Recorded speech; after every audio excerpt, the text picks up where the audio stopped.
नमस्कार दोस्तों, मैं हूँ DRX Sagar Kumar, registered pharmacist. आप देख रहे हो फार्मेसी को। चलिए भाई, आज का टॉपिक क्या है? D pharma second year. D pharma second year jurisprudence pharmacy law and ethics. आज करेंगे हम क्विक रिवीजन सारे सब्जेक्ट का, सारे चैप्टर का। आज हम करेंगे क्विक रिवीजन करेंगे। चलिए भाई, आज हम करेंगे क्विक रिवीजन करेंगे जूरिस्प्रूडेंस का। जूरिस्प्रूडेंस के कौन कौन से चैप्टर करेंगे? जैसे कि origin and nature of pharmaceutical legislation करेंगे, डीपीसीओ एक्ट करेंगे, एनटीपीएस करेंगे, एमटीपीएस करेंगे, सारे फार्मेसी एक्ट कब करेंगे, सारे पॉइजन एक्ट करेंगे, सारे एक्ट हम करेंगे सारे चैप्टर का। ये है 2025 का पेपर है, मैंने इसे सॉल्व करा दिया, आप देख लेना। वन लाइनर एमसीक्यू सारे करवा दिया है। और चलिए भाई, आज सब्जेक्ट को पहले से पढ़ने से पहले आप उससे जानते हैं कि सब्जेक्ट का मतलब क्या होता है, जूरिस्प्रूडेंस क्या होता है, फार्मेसी लॉ एंड इथिक्स का मतलब क्या होता है। जूरिस्प्रूडेंस का मतलब ये होता है स्टडी ऑफ लॉ, कानून का अध्ययन करना। The mean understanding the principle rules and safety और लॉ, यानी कि कानून के नियम का सिद्धांत की व्यवस्था करना। जैसे कोई व्यक्ति मेडिकल में क्या होता है, फार्मेसी में, कि जैसे DPCO act, drug price control, अगर कोई भी मेडिकल स्टोर फार्मासिस्ट वाला आपको दवाई एमआरपी जैसे 44 एमआरपी दी गई है, तो अगर आपको एमआरपी से दवाई ज्यादा देता है तो उस व्यक्ति के खिलाफ आप डीपीसीओ एक्ट के तहत आप उस पर केस कर सकते हो गवर्नमेंट के रूल से। चले भाई, ऐसे ही है सारे चीज आज हम पढ़ेंगे। और नारकोटिक्स क्या होता है, अफीम क्या होता है, हीरोइन क्या होता है, कैनबिस क्या होता है, ये सारे चीज आज मैं बताने वाला हूँ सारे। चलो, हमारे पहला चैप्टर क्या है, चलो ओवरव्यू लेते हैं सारे चैप्टर का। पहले चैप्टर का नाम क्या है? Origin and nature of the pharmaceutical legislation in India. Bharat में औषधि कानून की उत्पत्ति और प्रकृति के बारे में आज हम जानेंगे। चलिए भाई स्टार्ट। इसमें क्या क्या इंपॉर्टेंट पॉइंट्स है मैं बताता हूँ। इंपॉर्टेंट पॉइंट्स ये है, pharmaceutical legislation means law and related to drug and pharmacy profession. जैसे कि क्या होता है, इसका मतलब समझिए। इसका मतलब ये होता है कि फार्मास्यूटिकल लेजिस्लेशन का अर्थ क्या होता है कि दवाइयों को दवाइयों दवाइयों और फार्मेसी पेशों से जुड़ी कानून। जैसे कि कोई भी दवाई है, उसके पेशे से जुड़े हुए कानून के बारे में बताते हैं। दूसरा क्या है, before independence many fake and low quality medicine were sold. स्वतंत्रता से पहले नकली और घटिया बेची जाती थी दवाइयां, उसके बारे में हम जानते हैं। जैसे कि to protect the public health drug control law and were introduce, मतलब कि जनता की सुरक्षा के लिए कानून बनाया गया। जनता के, जैसे कि क्या होता है कि दवाइयां होती है, मेडिसिन, उसकी कॉस्ट क्या है, एमआरपी जैसे क्या है, उसकी दवाई की एफिकेसी क्या है, उसकी दवाई का मतलब क्या है, यूज क्या होते हैं, ये सारी चीज के लिए कानून बनाया गया। कि अगर कोई जैसे कि एडल्ट्रेट, जैसे एडल्ट्रेशन दवाइयां होती है, जैसे पैरासिटामोल व्हाइट कलर की होती है, पाउडर के फॉर्म में होती है, गोला सी, अगर उसी के सेम जैसे मैं बना दूं चौक, चौक जानते हो, चौक क्या कहते हैं, जो बोर्ड पे लिखते हैं व्हाइट कलर का, सेम पीस के मैं उसे बना दूं, सेप बना दूं दवाइयां की, इसलिए कि अडल्ट्रेशन ना हो, इस वजह से कानून लॉ बनाए गए कि अगर ये दवाइयां मार्केट में है तो इसका क्या मतलब, इस दवाई का यूज है, मिस ब्रांडेड है कि अडल्ट्रेशन है, कि अच्छी दवाई है, सुपरफियस नकली दवाइयां तो नहीं है। इसलिए कानून बनाया गया कि ऐसी दवाइयां जो भी हैं, कि दवाइयों का काम तो है, एफिकेसी है, मैकेनिज्म इसका है कुछ, या ऐसी ही दवाइयां बेची जा रही है, इसलिए बनाया गया। The law and control manufacturing sale import export and distributor of the drug. जैसे कि ये कानून दवाइयों के निर्माण, जैसे बिक्री, आयात, बाहर से इंपोर्ट होना, एक्सपोर्ट होना, वितरण होना, इसलिए कंट्रोल बनाने के लिए बनाया गया है, इसलिए लेजिस्लेशन बनाया गया। The main objective is public safety and the quality medicine. मुख्य उद्देश्य, सबसे बड़ा मुख्य उद्देश्य, स्टार पॉइंट में लिखना है कि मुख्य उद्देश्य सुरक्षित और गुणवत्ता पूर्ण रूप से उपलब्ध कराने वाली दवा। जैसे कि दवाइयां की बिल्कुल अच्छे से पब्लिक की सेफ्टी हो। अगर एक गलत दवाइयां खाते हैं तो कि पब्लिक को हार्म पहुंचा सकता है, कि ओवर हार्म पहुंचा, उसकी कोई ऑर्गन डैमेज हो सकते हैं, जैसे कोई दवाई ऐसी इतनी खतरनाक डोज की है। तो ये सारी चीज के लेजिस्लेशन बनाया गया फार्मास्यूटिकल, जिसमें जूरिस्प्रूडेंस में आप पढ़ते हैं, फार्मेसी में पढ़ते हो, सारे मेडिकल स्टूडेंट मोस्टली लोग पढ़ते हैं, जैसे दवाइयों के बारे में। जैसे एग्जाम से पॉइंट से कुछ देते हैं, आपके पेपर में क्या आ सकता है, definition of the pharmaceutical legislation के बारे में पढ़ लेना। ऑब्जेक्टिव क्या है, objective of the drug legislation, need to the drug of law in India. देखो, ये सारी चीजें मैं आपको ये बता दे रहा हूँ, और कुछ एग्जाम से रिलेटेड मैं पॉइंट बता रहा हूँ। देखो आपको इस चैप्टर से रिलेटेड आपको अब ये पता चल गया इस चैप्टर में क्या क्या लिखना है, इतना समझा किस लिए कानून बनाया गया, ड्रॉ लॉ, ये सारी चीजें बनाई गई। ठीक है, अब इसका मैं कुछ पॉइंट बता दे रहा हूँ, आप उसे अपने आप से पढ़ना होमवर्क के तौर पे, क्योंकि इतना ज्यादा मैं सारे चैप्टर को डिफाइन नहीं कर सकता, सिर्फ सारे चैप्टर का ओवरव्यू। इसका मतलब क्या है, क्योंकि अभी आपका पेपर है बहुत जल्द में ही, तो आपका एक हफ्ते में पेपर है, 2-4 दिन में, तो आप इसे बस ओवरव्यू में बता देता हूँ, ताकि अगर कोई भी व्यक्ति, कोई भी स्टूडेंट अगर कुछ नहीं पढ़ा, कुछ भी नहीं पढ़ा, तो अगर इसे भी पढ़ेगा उसे कुछ समझ आ जाएगा, और थोड़ा सा किताब पढ़ेगा और शेड्यूल सारे आप याद कर लेना। ताकि आपको शेड्यूल नहीं पता तो आप कमेंट करना, मैं शेड्यूल की एक सेपरेट वीडियो बना के आपको दे दूंगा, ताकि आप उसे एक्ट और शेड्यूल दोनों जरूर पढ़ के जाना, इसमें इंपॉर्टेंट होता है, ताकि आप इसे आराम से लिख पाओगे। अगर चैप्टर का मतलब पता है तो आप आराम से बना बना के भी लिख पाओगे, ऐसी कोई दिक्कत नहीं है। ठीक है भाई, चलो देखो इसमें क्या क्या है मैं बता देता हूँ। देखो मैंने जूरिस्प्रूडेंस की डिफिनीशन आपको बता दिया है, फार्मेसी, फार्मास्यूटिकल लेजिस्लेशन, ये सारे आप थोड़ा सा हिस्ट्री पढ़ लेना, हिस्ट्री हिस्ट्री पढ़ लेना, हिस्ट्री।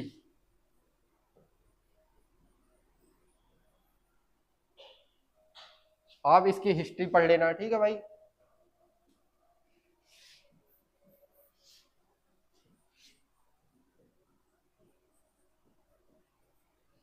आप इसकी जैसे कि फर्स्ट इंडिया, जैसे क्या हुआ, एक आपका एमसीक्यू आ जाएगा, जैसे कि आएगा क्या, first time of India chemist shop open, कब सबसे पहले, कब केमिस्ट मेडिकल स्टोर कब ओपन हुआ था, 1811 में हुआ था। 1811 में सबसे पहले क्या हुआ था, ओपन हुआ था केमिस्ट शॉप। ठीक है भाई, ये सारी चीजें पढ़ लेना, आप थोड़ा सा हिस्ट्री पढ़ लेना। और दूसरा क्या पढ़ लेना है आपको, दूसरा पढ़ लेना है DCE, DC drug inquiry committee के बारे में पढ़ लेना, ड्रग इंक्वायरी कमेटी के बारे में पढ़ लेना, DCE drug drug inquiry committee के बारे में पढ़ लेना। जैसे चोपड़ा कमेटी क्या होता है, रिकमेंडेशन ऑफ चोपड़ा कमेटी के बारे में पढ़ लेना, कितने स्टेप्स होते हैं। ठीक है भाई, इसे पढ़ लेना। और दूसरा क्या पढ़ना है आपको, ऑब्जेक्टिव जरूर पढ़ लेना, ऑब्जेक्टिव, ऑब्जेक्टिव, इसके ऑब्जेक्टिव पढ़ लेना, इसके ऑब्जेक्टिव पढ़ लेना। जैसे कि क्या होता है कि the two promote the health regulation manufacturing supply and distribution quality, जो मैंने आपके बताया मेन पॉइंट में, आप इसे ऑब्जेक्टिव के रूप में लिख सकते हो आराम से। ठीक है भाई, चलो इसे आप इसे इसे कर लेना। फार्मेसी हेल्थ सिस्टम के बारे में थोड़ा सा पढ़ लेना, फार्मेसी हेल्थ के सिस्टम में पढ़ लेना, बस इस सिलेबस में, बस इस चैप्टर में ही है। देखो 2-3 जो जो आपको मैंने बताया डिफिनीशन वगैरह, इसे पढ़ लेना। और इसके डीसीई कमेटी के बारे में रजिस्ट्री पढ़ लेना। बस 3-4 चीज इस चैप्टर से आता है, बस ज्यादा से ज्यादा। चलिए आप, अब हम स्टार्ट करते हैं दूसरे चैप्टर के बारे में। अब हम स्टार्ट कर रहे हैं दूसरे चैप्टर के बारे में, चलिए स्टार्ट करते हैं।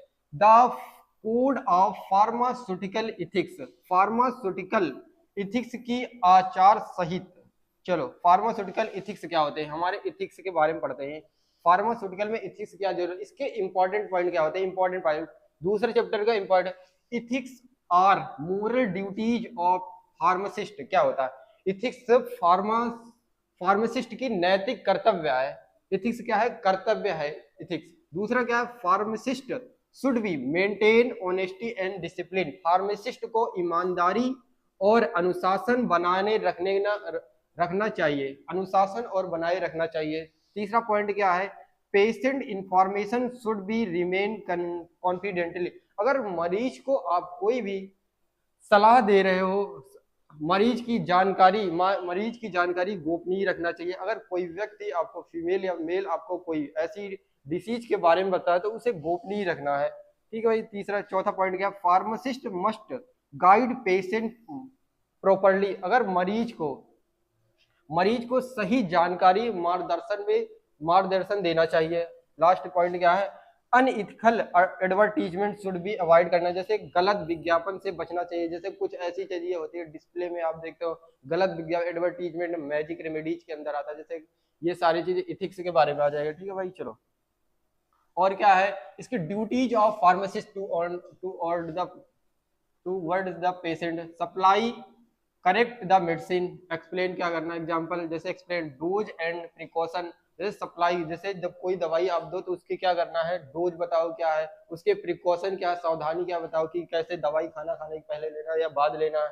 टू वर्ड द डॉक्टर, जैसे रेस्पेक्ट प्रिस्क्रिप्शन, प्रिस्क्रिप्शन पे आप दवाई दो। मेंटेन प्रोफेशन रिलेशन करो toward the profession. Maintain the dignity as the pharmacy profession, आप अपनी डिग्निटी को मेंटेन रखो। ठीक है भाई, इतना ही है इसमें।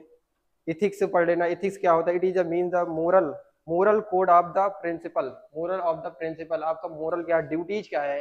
जैसे क्या होता है, इथिक्स क्यों लिए पढ़ते हैं, इथिक्स उसके रूल्स पढ़ते हैं, रूल्स एंड रेगुलेशन पढ़ेंगे। और जैसे इसमें इस चैप्टर में इसकी मोरल ड्यूटीज क्या होता है, फार्मासिस्ट की ड्यूटीज क्या होती है, ये सारी चीजें पढ़ेंगे। क्या इसका है, मैंने बता दिया सारी चीजें। तो थोड़ा सा एग्जाम के लिए बताता हूँ इसमें क्या आएगा इस चैप्टर से।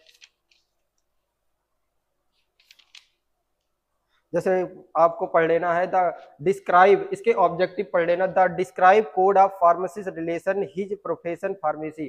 डिस्क्राइब क्या, डिस्क्राइब जैसे करना है the code of ethics, the code of ethics, the code of ethics पढ़ लेना है। The code of ethics, the code of ethics relation the profession ethics. बस इस चैप्टर में बस इतना ही पढ़ लेना है आपको। Given the relation pharmacist public as the code. आप इसे, इस बुक को देखो, इस चैप्टर में क्या पढ़ना है आपको, जो होता है एक दो क्वेश्चन आएंगे आपसे कि ये पढ़ना है कि आपको इस चैप्टर में फार्मासिस्ट क्या रोल क्या होता है, इसका एथिक्स क्या है, मोरल ड्यूटीज क्या होती हैं फार्मासिस्ट का, इसलिए इसमें दूसरा चैप्टर है ethics, code of ethics, pharmaceutical ethics, the code of pharmaceutical ethics. चलिए तीसरे चैप्टर पे क्या है, तीसरे चैप्टर पे क्या है,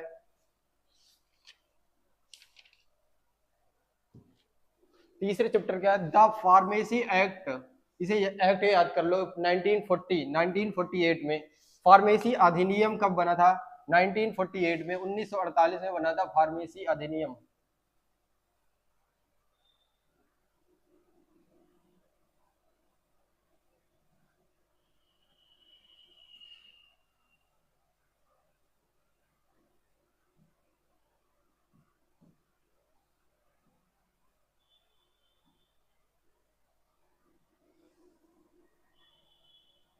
तीसरे चैप्टर का नाम है the pharmacy act, act 1940। Pharmacy अधिनियम कब बना था, 1948 में बना था। चलिए भाई, इसका क्या मेन ऑब्जेक्टिव क्या है, the pharmacy act regulation pharmacy education and the profession.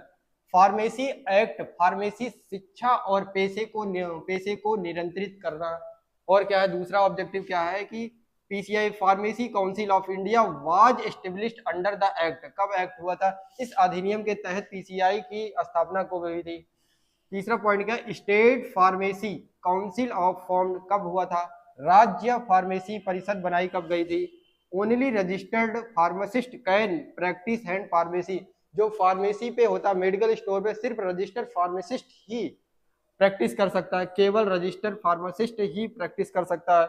Last point क्या है, the control approval of pharmacy college.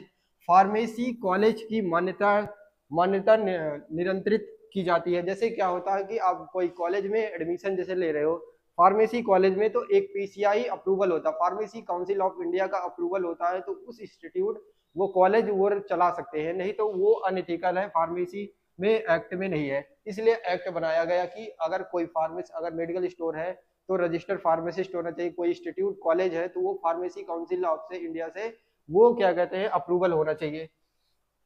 इसके फंक्शन क्या है पीसीआई के, जैसे approval, approval the pharmacy institute. The दूसरा पॉइंट क्या है, मेंटेन एजुकेशन स्टैंडर्ड की, जैसे कि कॉलेज में आपके पढ़ाते हैं नहीं पढ़ाते हैं, आप इस पर कंप्लेन कर सकते हो फार्मेसी काउंसिल ऑफ इंडिया में जाके, इस कॉलेज में नहीं पढ़ता उसका लाइसेंस रद्द हो सकता है। ये सारी चीजें होता है। Frames, frames of education regulation, जो क्या होता है शिक्षा की नीति होती है। जैसे शिक्षा की नीति का मतलब कि सिलेबस क्या होता है, डिजाइन क्या होता है, कितने कब पेपर होना है, ये सारी चीजें रूल्स एंड रेगुलेशन होते हैं इसके। फार्मेसी स्थापना को मान्यता देना, शिक्षा और मानक को बनाए रखना, शिक्षा और नियम को बनाए रखना। और फार्मेसी एक्ट में क्या, अब इतना याद करो फार्मेसी एक्ट कब आया था, 1948 में आया था ना फार्मेसी। और अब इसमें सबसे बढ़िया पॉइंट क्या है कि ये आपके एग्जाम में आएगा, pharmacy council of India the constituted function और PCI. Pharmacy council of India कब बना था, अब कब कब कॉन्स्टिट्यूटेड मतलब कब बना था, इसके डिफिनीशन लिखना है आपको, और इसके फंक्शन क्या होता है, ये वाला क्वेश्चन आप जरूर लिखना। इसके ऑब्जेक्टिव क्या है, मेन पॉइंट क्या है, इसके फंक्शन क्या है, आप इसे डिटेल में लिखना, एक बार आप बुक पढ़ लेंगे तो आपको आराम से लिख पाओगे आसानी से। ये सारी चीजें आप आराम से लिखना इसे, कि इसमें कितने नॉमिनेटेड मेंबर होते हैं, इलेक्टेड मेंबर कौन से होते हैं, नॉमिनेटेड मेंबर कौन से हैं, ईएक्स ऑफिसर कौन से होते हैं, और फार्मेसी काउंसिल आपके फंक्शन क्या होता है, जैसे to maintain the central register pharmacist, ये सारे रजिस्टर होते हैं, ये सारे आप एक बार पढ़ लेना, आपको आ जाएगा। ईएक्स ऑफिसर का होते हैं, ईएक्स ऑफिसर में के फंक्शन क्या होते हैं, कितने मेंबर होते हैं, ये सारी चीजें आप पढ़ लेना। और स्टेट ऑफ काउंसिल और joint state of council, state of council और जॉइंट ऑफ फार्मेसी काउंसिल, ये दोनों के डिफरेंट पढ़ लेना।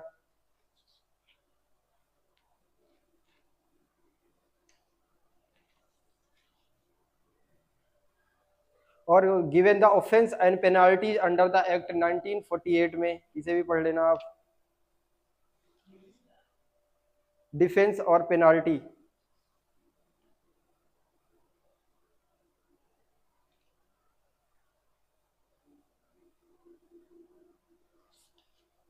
बस आपको इस चैप्टर का ओवरव्यू हो गया। अब चलते हैं हम चौथे चैप्टर पे चलते हैं। चौथे चैप्टर पे चलते हैं, आपको ये सारी चीजें ओवरव्यू मैंने दे दिया है, आपको क्या क्या पढ़ना है। ये इसमें जरूरी ये है कि फार्मेसी एक्ट कब, फार्मेसी काउंसिल ऑफ इंडिया, इसके फंक्शन, ईएक्स ऑफिसर, ये सारी चीजें आप पढ़ लेना।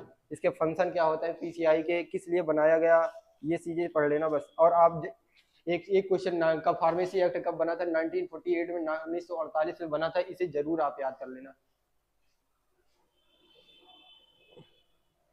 चौथे चैप्टर का नाम क्या है, चौथे चैप्टर का drug and cosmetic act. Drug and cosmetic act कब बना था, 1948 में। एंड रूल्स कब बने थे, जब एक्ट कब बना था, 1940 में बना था। और रूल्स कब बने थे, 1945 1945 में बना था। औषधि एवं प्रशासन सामग्री के अधिनियम 1948 में क्या बना था, रूल्स बने थे, एक्ट बना था। और रूल्स कब बना था, रूल्स 1945 में, इसे याद कर लेना।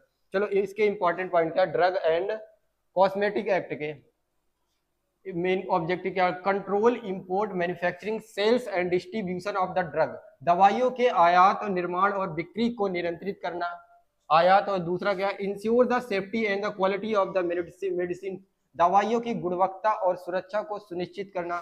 तीसरा पॉइंट क्या है कि define the adulterate and superficial drug, adulterate और सुपरफिशियस का मतलब ये होता है नकली और मिलावटी की परिभाषा देना। जैसे नकली दवाइयां होती है, नकली दवाइयों को क्या बोलेंगे, सुपरफिशियस।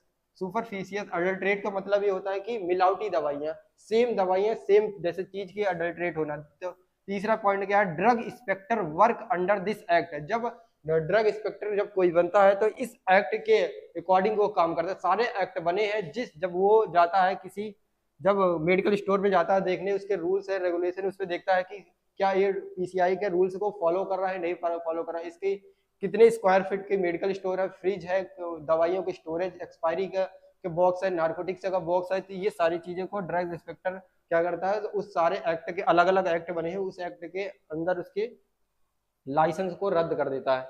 द ड्रग इंस्पेक्टर इसी अधिनियम के अंतर्गत कार्य करता है। तो लास्ट पॉइंट क्या है, different schedules control drug standard, विभिन्न शेड्यूल में दवाइयां मानक दी गई हैं। जैसे क्या होता है कि इंपॉर्टेंट शेड्यूल क्या होते हैं, जैसे इंपॉर्टेंट आप शेड्यूल पढ़ने जैसे शेड्यूल एच, कोई भी शेड्यूल एच मतलब ये होता है कि जैसे आप देखा होगा मेडिसिन के पीछे सारे मेडिसिन के पीछे आप देखना रेड कलर की पट्टी होगी, उस पे लिखा होता है शेड्यूल। जैसे schedule H, schedule x, schedule H, ये सारी चीजें लिखे। जैसे शेड्यूल क्या होता है, एच, शेड्यूल एच का मतलब होता है कि जो दवाइयां होती, प्रिस्क्रिप्शन दवाइयां, प्रिस्क्रिप्शन, जब डॉक्टर रजिस्टर आरएमपी होता है, रजिस्टर मेडिकल प्रैक्टिशनर होता है, जब दवाइयां प्रिस्क्राइब करता है इस, तब मेडिकल स्टोर पे जाते हैं तो दवाइयां उस दवाई को देना है। जैसे शेड्यूल एक्स वाली जो दवाइयां होंगी, जैसे शेड्यूल एच वाली दवाइयां होती हैं, जब डॉक्टर प्रिस्क्राइब करेगा तभी देना। जैसे ओटीसी मेडिसिन क्या होता है कि अब विदाउट प्रिस्क्रिप्शन मिल जाती है, जैसे ये होते हैं शेड्यूल एच वाली, प्रिस्क्रिप्शन से दवाइयां मिलती हैं। इतना समझ आया क्या। दूसरा क्या है पॉइंट, शेड्यूल एक्स क्या होता है, नार्कोटिक्स दवाइयां होती हैं, जैसे सेडेटिव होती है, ये सारी चीजें।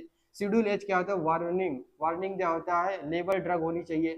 क्या इंपॉर्टेंट डिफिनेशन, मिस ब्रांडेड क्या होती है, रॉन्ग लेबलिंग, फॉल्स क्लेम होता है, अडल्ट्रेट ड्रग होता है, कंटामिनेटेड और पुअर क्वालिटी ड्रग होता है, superficial drug, fake and duplicate medicine, ये सारी चीज से आपको बचना है। और मैंने इसके ऑब्जेक्टिव बता दिया। और इसके शेड्यूल भी बता दिया 2-4 पॉइंट के। चलो अब थोड़ा सा मैं बताता हूँ इसमें ऑब्जेक्टिव क्या लिखना है। Drug and cosmetic and 1940 rules कब हुआ, इसके रूल्स 1945 में, the under their under the 1948-45 में। ये सारी चीज पढ़ रहे हैं। यूनानी सिस्टम क्या होता है, होम्योपैथिक क्या होता है, सुपरफिशियस की अडल्ट्रेट का मतलब मिलावटी और नकली दवाइयाँ, सुपरफिशियस ड्रग क्या होते हैं, मिस ब्रांडेड क्या होता है, ड्रग इंस्पेक्टर, ये सारी डिफिनीशन आ सकती है आपको आपके चैप्टर में। और शेड्यूल सारे पढ़ लेना आप। शेड्यूल की मैं एक वीडियो और दे दूंगा उसमें से, ताकि आप आराम से पढ़ पाओगे इसे।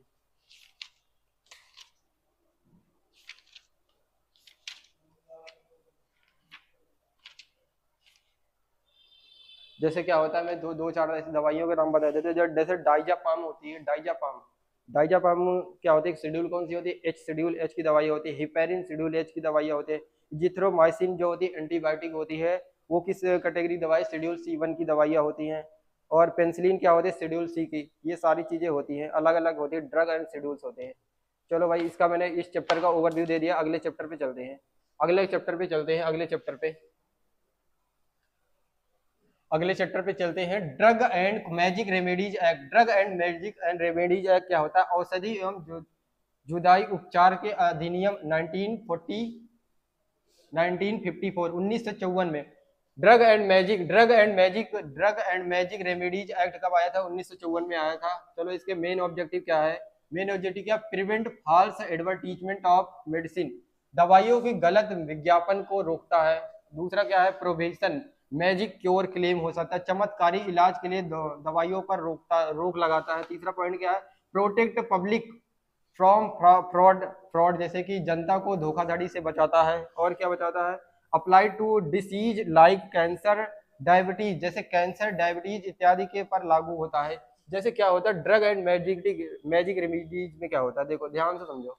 ड्रग एंड मैजिक रेमेडीज में देखा होगा, जैसे आप कभी जैसे गए हो, जैसे आप रोड के बराबर, जैसे हाईवे के बराबर में देखा होगा, एक ऐसे तंबू से लगा के जैसे कोई अंकल जैसे बाबा जैसे बैठे रहते हैं, वो गलत तरीकों से, जैसे कुछ ऐसे होता है कि कोई जैसे दांत खाज खुजली 1 मिनट में गायब करे, ये सारे जैसे एडवर्टीजमेंट जैसे मिस ड्रग और मैजिक दिखाते हैं। जैसे कहते हैं कोई डिसीज है, जैसे कोई डिसीज है, कैंसर है और डायबिटीज है, वो कहते हैं कि आपको 2 मिनट में आपकी सारे डिसीज गायब हो जाएगी। जैसे मैजिक दिखाते हैं, मैजिक जादू दिखाते हैं उस टाइप का। अगर कोई करता है, अगर इस टाइप का करता है, ड्रग एंड मैजिक रेमेडीज के एक्ट में 1954 एक्ट में वो भी उसके खिलाफ आप क्या कहते हैं, केस कर सकते हो। ड्रग मैजिक एंड रेमेडीज में अगर जैसे कोई जादू मंत्र से आपको दिखाता है कि ये दवाइयाँ आप खाओ, बस मेरी दवाइयाँ ये खाओ और आप बिल्कुल ठीक हो जाओगे, बिल्कुल ठीक हो जाओगे एकदम, ऐसा वाला, तो फिर आप इस एक्ट में कर सकते हो। ये सारी चीजें मैंने बता दिया। अगर देखो, प्रिवेंशन फॉल्स, दवाइयों के गलत विज्ञापन को रोकता है, चमत्कारी इलाज के दवाइयों को बचाता है, रोग को जनता को धोखाधड़ी से बचाता है, कैंसर डायबिटीज इत्यादि पर लागू होते हैं। जैसे अगर कोई होता है, पनिशमेंट क्या हो सकता है, पनिशमेंट फाइन होता है, इम्प्रोचमेंट हो सकता है। जैसे भारतीय न्याय संहिता BNS और भारतीय दंड संहिता IPC के तहत कारावास और जुर्माना से संबंधित मुख्य प्रावधान दिए गए हैं। गवर्नमेंट ने एक प्रावधान दिया, BNS दिया, सारे एक्ट दिए हैं, IPC के एक्ट। अगर ड्रग एंड मैजिक रेमेडीज के कारण आपको जादू मंत्र की दवाइयां देके अगर आपकी बीमारी को, डिसीज को अगर वो क्योर कर रहा है, इलाज कर रहा है, तो वो इस एक्ट के अंदर वो उस पर केस हो सकता है। 1954 के एक्ट के तहत वो क्या कहते हैं, वो जेल जा सकता है। जैसे कारावास हो, इम्प्रोचमेंट का मतलब होता है कारावास, या 2 प्रकार के होते हैं। जैसे रिगोरस होता है जिसमें कि कैदी से कठिन परिश्रम करवाएंगे, और जैसे कि ये तो इसमें केवल सिर्फ जेल में रहना का, जेल में कठिन परिश्रम होगा, बस जेल में केवल नॉर्मल रहेंगे। ठीक है, इस ड्रग एंड मैजिक रेमेडीज का मतलब है जादू मंत्र से कोई दवाइयों को आपको ये इलाज कर रहा है, तो वो 1954 के तहत वो जेल जा सकता है। एडवर्टीजमेंट, देखो इसके ऑब्जेक्टिव पढ़ लेना आप। और DMR पढ़ लेना, ड्रग मैजिक रेमेडी के एडवर्टीजमेंट, गलत तरीके से एडवर्टीजमेंट ड्रग करना, ड्रग मैजिक रेमेडीज कर लेना आप। एडवर्टीजमेंट और रिलेशन, शेड्यूल J, जैसे डिसीज, शेड्यूल J क्या होता है, डिसीज होता है। ये जैसे आपको इसमें लिख देना शेड्यूल जी के कारण, जैसे ड्रग एंड मैजिक रेमेडीज में क्या होता है, शेड्यूल जे आ जाता है। जैसे tuberculosis, epilepsy example, leprosy, cancer, paralysis, blindness, ये सारी किडनी स्टोन, हार्ट डिसीज, ये सारे डिसीज आ जाएंगे ड्रग मैजिक और रेमेडीज के अंदर। चलिए अगले पे चलते हैं, छठे चैप्टर पे चलते हैं। 5 चैप्टर हमने कंप्लीट कर लिया है, 5 चैप्टर हमने कंप्लीट कर लिया है, सिर्फ ओवरव्यू ले लिया है, ठीक है भाई। चलो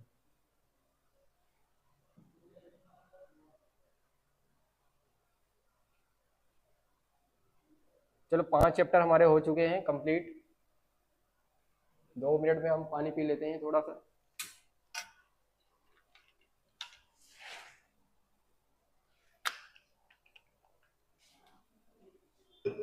5 चैप्टर हमने कंप्लीट कर लिया। चलिए छठे चैप्टर पे चलते हैं, सिर्फ ओवरव्यू ले रहे हैं। आप इस चैप्टर में क्या होता है, इस चैप्टर का मतलब क्या होता है, अगर इस मतलब आपको पता चल गया तो आप आराम से कॉपी में लिख पाओगे अच्छे से कि इस अंडर अच्छा ये एक्ट आया था। एक्ट जरूर याद करना, शेड्यूल ज़्यादा यूज करना, सारे में डिफिनीशन, ऑब्जेक्टिव, फंक्शन, ये सारी चीजें आप लिख देना जरूर। एडवांटेज डिसएडवांटेज अगर आपसे पूछता है तो इसे भी लिख देना। इसके फायदे क्या हैं, फार्मेसी काउंसिल आपकी इंडिया के, जैसे आपसे पूछे फार्मेसी एक्ट के पूछ लिया 1945, ये सारी चीजें आप लिख लेना, ठीक है।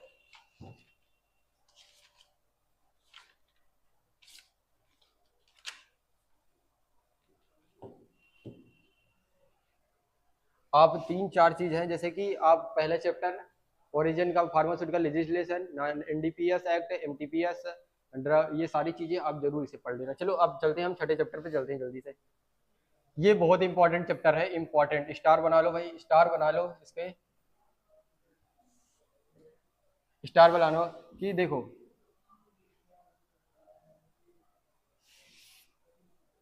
एनडीपीएस एक्ट क्या होता है, नारकोटिक्स ड्रग साइकोट्रॉपिक सब्सटेंस क्या होते हैं, नारकोटिक ड्रग एंड सबट्रॉफिक सब्सटेंस पदार्थ के अधिनियम 1985। एनडीपीएस एक्ट कब आया था, 1985 में एनडीपीएस एक्ट आया था, 1985 में एनडीपीएस एक्ट आया था। अच्छा एनडीपीएस एक्ट का क्या होता है, फुल फॉर्म क्या होता है, आप जरूर लिखना, नारकोटिक ड्रग साइकोट्रॉपिक सब्सटेंस 1985 में आया था। इसे इतना याद कर लो, 1 नंबर आपके पक्के हो जाएंगे।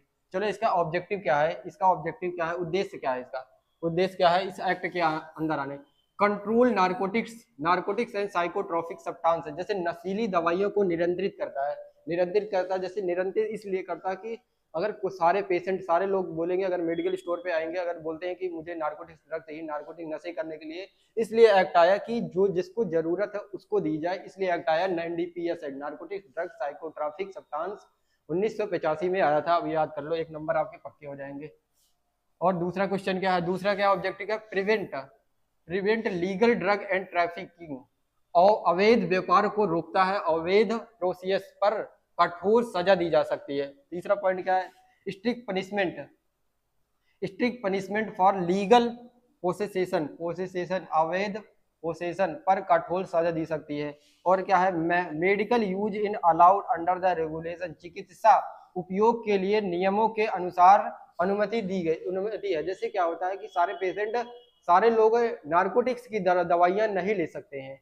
नारकोटिक एनडीपीएस एक्ट इसलिए बनाया गया, डॉक्टर जिसको प्रिस्क्राइब करे, जिसे एक्चुअल दवाइयों की, जैसे किसी व्यक्ति को ज्यादा बेचैनी है, ज्यादा उसे गंभीर डिसीज है, तो उसे सेडेशन कॉज करने के लिए उसे देते हैं नींद की टैबलेट, जैसे एंटी एंजाइटी वगैरह देते हैं, एंटी डिप्रेसेंट की, वो आराम से नींद की दवाई उसे नशे के तौर से उसे मतलब कि दवाइयों को ट्रीटमेंट हो सके, जैसे दर्द है बहुत खतरनाक तो मॉर्फिन वगैरह का इंजेक्शन देते हैं, इसलिए।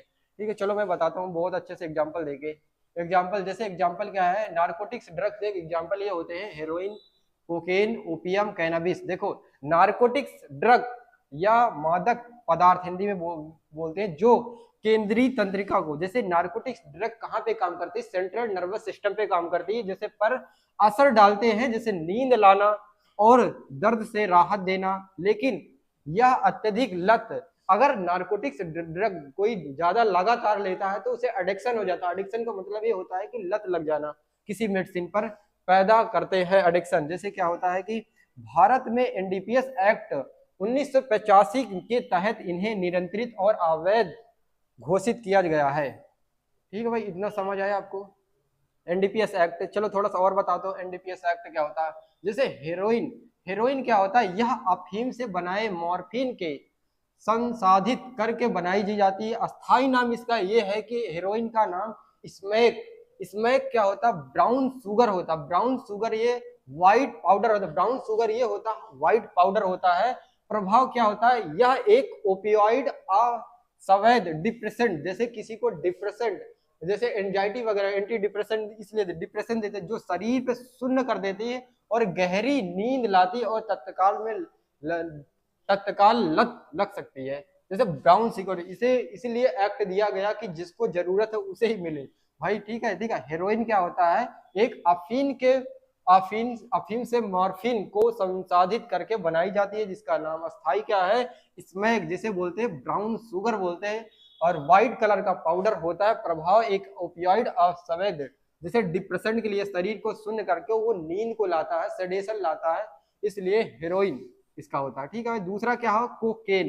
कोकेन का मतलब ये होता है, कोकेन का प्रकार यह कोका के पत्तों से बनता है, कोका के पत्तों से बनता है। प्रभाव यह एक बहुत ही शक्तिशाली केंद्रीय सेंट्रल नर्वस सिस्टम को स्टिमुलेट कर दे, उत्तेजित करके उच्च ऊर्जा हाई और उत्तेजना पैदा कर देता है।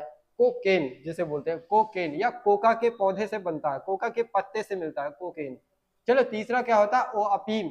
अफीम क्या होता है कि अफीम एक पुष्प जिसे बोलते हैं ओपियम पोपी, ओपियम पोपी, यह अफीम या वितरण या अफीम के पुष्प के पौधे के कच्चे फल से निकलने की दूधिया रस, जैसे दूधिया का मतलब लेटेक्स।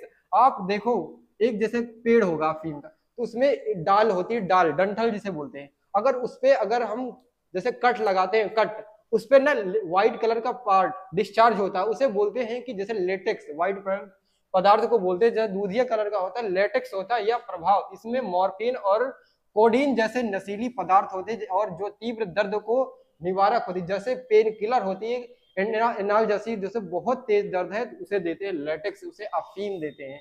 चौथा क्या? भांग, कैनाबिस जिसे बोलते हैं।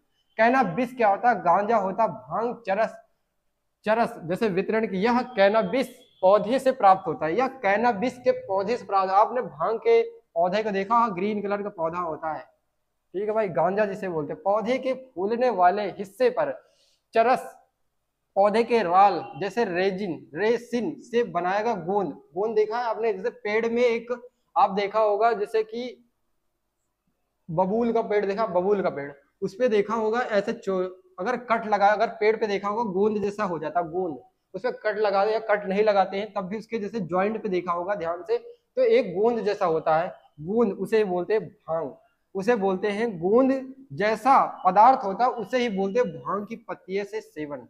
ठीक है, इतना समझ आया आपको? यह प्रभाव कहाँ डालता है? हेलोसिजाइनेशन, हेलोसिजाइनेशन जैसे मानसिक भ्रमित पैदा करता, भ्रमित पैदा कर देता है। मॉर्फिन से क्या प्राप्त होता है? मॉर्फिन से अफीम, मॉर्फिन अफीम से प्राप्त होता है, मॉर्फिन जो होता है अफीम से प्रोपीन होता है, कोडीन जिसे प्राप्त होता है वो भी अफीम से प्राप्त होता है। इसे मैं अगर डिटेल में बताओगे तो डिटेल में पढ़ा दूंगा, इसे बहुत अच्छा पढ़ा दूंगा भाई। चलो अब देखो नारकोटिक्स, एनडीपीएस एक्ट कब आया था? 1985 में आया था। आपका छठा चैप्टर है, आपके ऑब्जेक्टिव मैंने बता दिया है। एडिक्ट क्या होते हैं, साइकोट्रॉफिक सब्सटेंस क्या होता है, नाइकोटिक, मेडिकल टेररिस्ट, कोका प्लांट क्या होता है, कोका डेरिवेटिव क्या होता है, कोका डेरिवेटिव क्या होता है, ओपीएम पोपी होता है। ये सारी चीजें आप लिख लेना। ठीक है भाई, इसे आप एक एक बार आप पढ़ लेना। अब जैसे इसकी पेनाल्टी वगैरह आप पढ़ लेना। ठीक है, पेनाल्टी क्या, एनडीपीएस एक्ट की पेनाल्टी, ऑफेंस पेनाल्टी आपको पढ़ना, पेनाल्टी, देखो पेनाल्टी, आपको पेनाल्टी इसकी पढ़ना। अगर कोई ऐसे इसके अधिनियम इसके अंतर्गत इसके अगेंस्ट जाता है तो उसको अगर इसके अंतर्गत जाता है तो उसको केस हो सकता है। ठीक है भाई, इसके अंतर्गत नहीं जाना है। चलो भाई, आपको 7 नंबर का चैप्टर, चलो बहुत इंपॉर्टेंट चैप्टर। देखो एनडीपीएस एक्ट 1985 में आया था, इसे ध्यान से याद कर लो, बिल्कुल अच्छी तरीके से, बिल्कुल अच्छी तरीके से आप इसे याद कर लो पूरा पूरा। ठीक है भाई, चलो 7वें चैप्टर पे चलते हैं। देखो 7वां चैप्टर बनाने का क्या मतलब था? Drug price control, drug price औषधि मूल्य नियंत्रण आदेश। अगर ड्रग प्राइस कंट्रोल किस लिए बनाएगा? अगर कोई मेडिसिन है, अगर उस मेडिसिन पे अगर एमआरपी दी होती है, एमआरपी दी होती है कि अगर कोई भी दवाई, कोई इंडस्ट्री, कोई कंपनी अगर मैन्युफैक्चरिंग दवाई कर रही है तो उसकी एमआरपी डिसाइड कर सकती है। एमआरपी गवर्नमेंट ने डिसाइड कर रखा है कि अगर ये पैरासीटामोल है टैबलेट, अगर ये 5 रुपए की एक टैबलेट है तो उस पर अगर एमआरपी दी गई, अगर कोई मेडिकल या केमिस्ट वाला आपको एमआरपी से दवाई ज्यादा देता है या कोई कंपनी लागत से ज्यादा दवाई उसकी एमआरपी बढ़ाती है, तो गवर्नमेंट उसके एक्ट में एक डीपीसीओ एक्ट बनाया, ड्रग प्राइस कंट्रोल बनाया 1913 ड्रग प्राइस कंट्रोल बनाया। और ड्रग प्राइस कंट्रोल 1900, ये ड्रग प्राइस कंट्रोल पास्ड हुआ था कब? सेक्शन नंबर 3 जैसे 1955 ठीक है, 1955 में, ठीक है भाई, इसे एक्ट बनाया गया कि ड्रग प्राइस कंट्रोल हो सके। जैसे क्या होता है, इसका क्या मेन ऑब्जेक्टिव क्या है?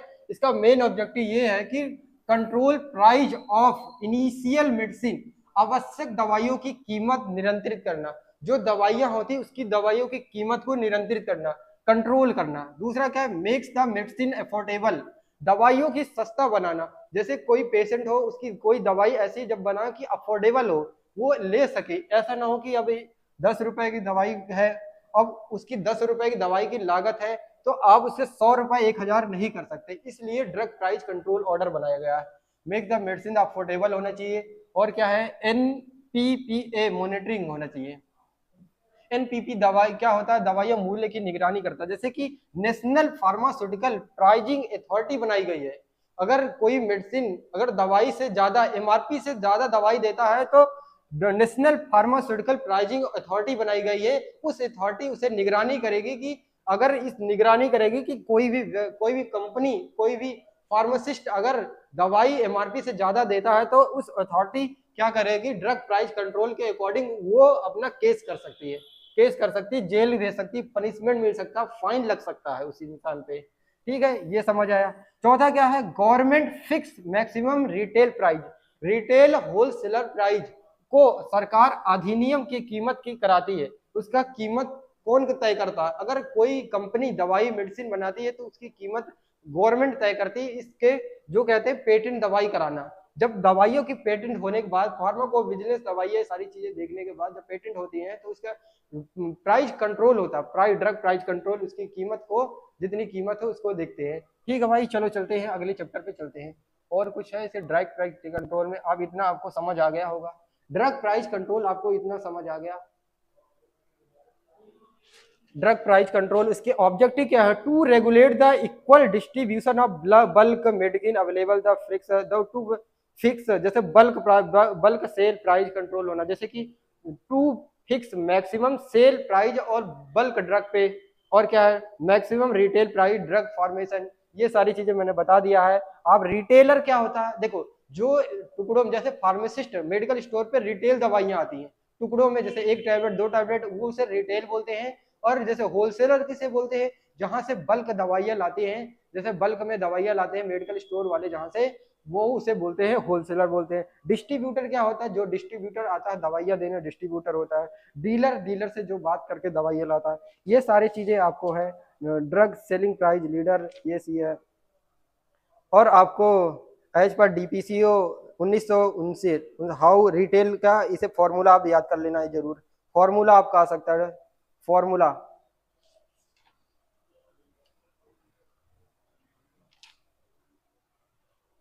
सेल और टर्न ओवर क्या होता है? सेल कैसे, कितना टर्न ओवर हो रहा है, फॉर्मुलेशन क्या हो रहा है, ये सारी चीजें आप पढ़ लेना।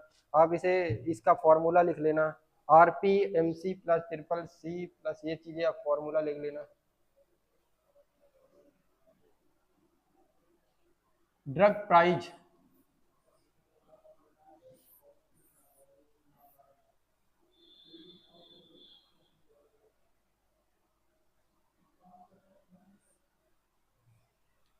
Retail price, RP retail price का फॉर्मूला क्या होता है? एम सी प्लस सी सी।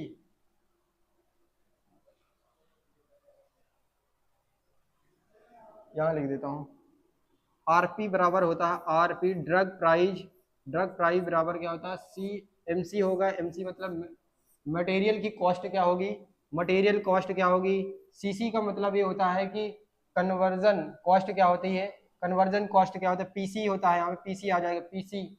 और पीसी का मतलब ये होता है कि पैकेजिंग चार्ज क्या होता है, और इनटू इनटू क्या होता है,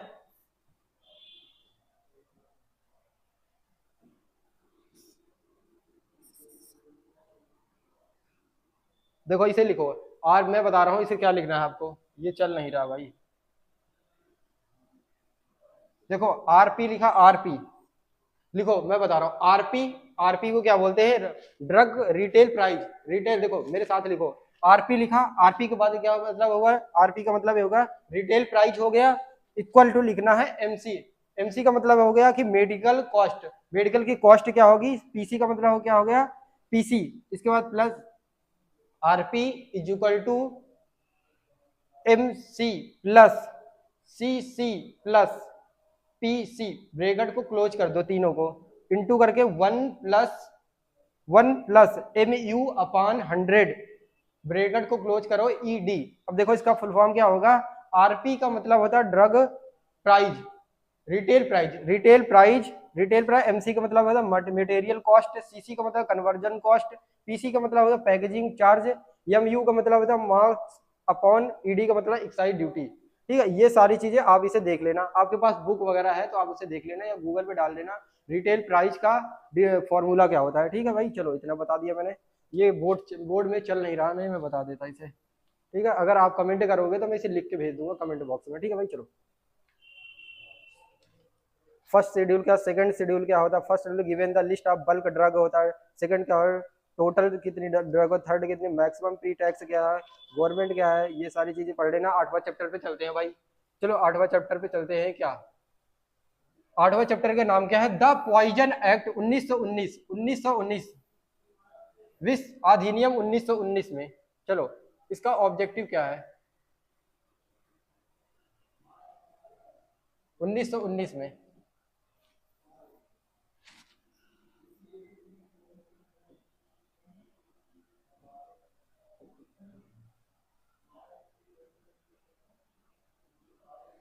देखो इंपॉर्टेंट पॉइंट, देखो हम स्टार्ट कर रहे हैं आठवां चैप्टर स्टार्ट करेंगे, द पॉइजन एक्ट 1919 में, या विश्व अधिनियम कब आया था 1919 में। ठीक है भाई, 1919 में आया था, और इसका मेन ऑब्जेक्टिव क्या है, मेन ऑब्जेक्टिव क्या है, इम्पोसेस एक्साइज ड्यूटी, इम्पोसेस, अरे यार,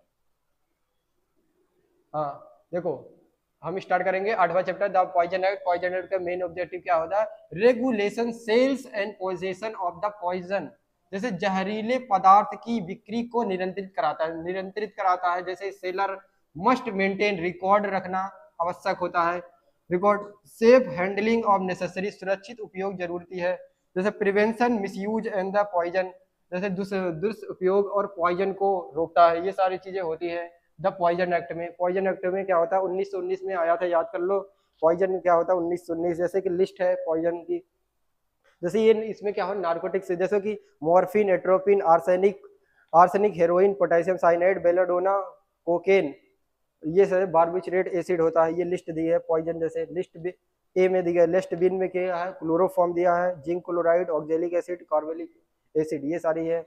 import of poison, central government regulation for import India करते हैं। ठीक है भाई, चलो ये सारी चीजें एक्ट करता है। आप इसमें पॉइजन एक्ट में क्या क्या पढ़ लोगे कि इसके डिफिनीशन वगैरह पढ़ लेना आप, और poison possession, possession for sale and sale poison, sale and sale possession, ठीक है इसे पढ़ लेना।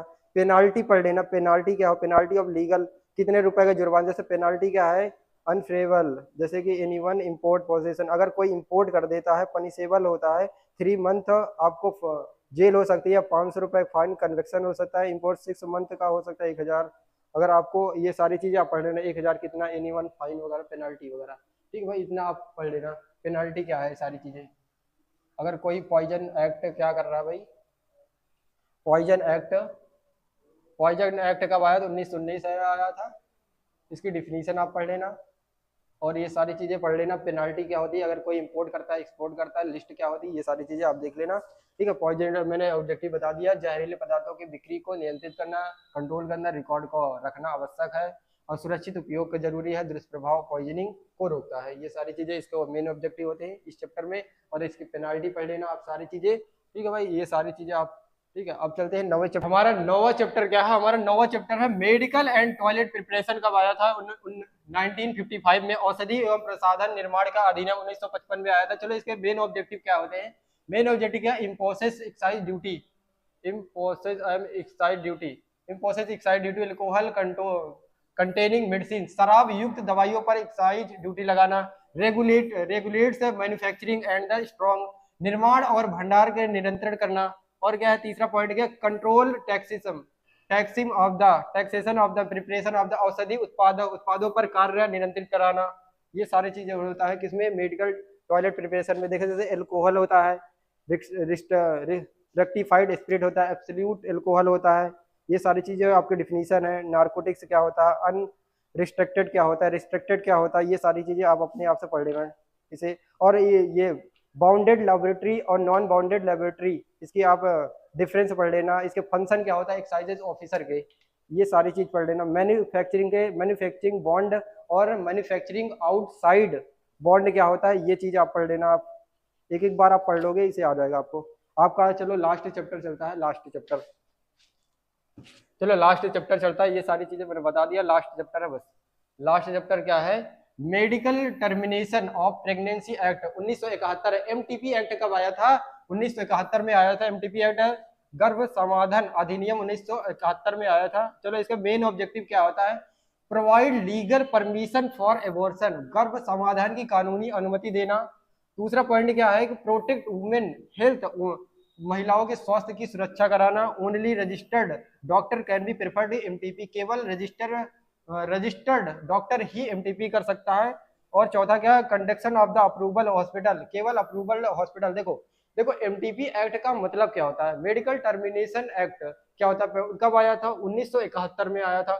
हम एमटीपी एक्ट क्या आया था? पहला पॉइंट याद करो, एमटीपी एक्ट का 1971 में आया, 1971 में आया। इसका किस लिए होता है एमटीपी एक्ट? जैसे देखो क्या होता है, मदर होती है, प्रेग्नेंट होती है, टर्मिनेट का मतलब क्या होता है? एबॉर्शन होता है। एबॉर्शन जैसे कोई फीमेल है, अगर उसके पेट में जैसे कि वो क्या है, तो बर्थ देने के, जन्म देने के लिए है, उसके पास जैसे पेट में बच्चा है, तो क्या है, एबॉर्शन किस टाइम पे करवाते हैं डॉक्टर? क्या जैसे क्या होता है, किसी बच्चे को जेनेटिक डिसीज हो जाती है, जेनेटिक डिसीज हो जाती है, तो उसमें क्या होता है कि जेनेटिक डिसीज में क्या होता है, डॉक्टर को पता हो जाता है बच्चे के होता है गर्भपात में, तो बच्चों को जब डॉक्टर को पता चला अल्ट्रासाउंड, या अल्ट्रासाउंड जैसे कि ये एमटीपी एक्ट में 1971 में आ गया, तो उसमें एक्ट के कारण तो जो होता है डॉक्टर पता करता है कि अगर इसे बच्चे को एमटीपी है, एमटीपी के under, MTP medical termination pregnancy act 1971 में रजिस्टर्ड मेडिकल प्रैक्टिशनर या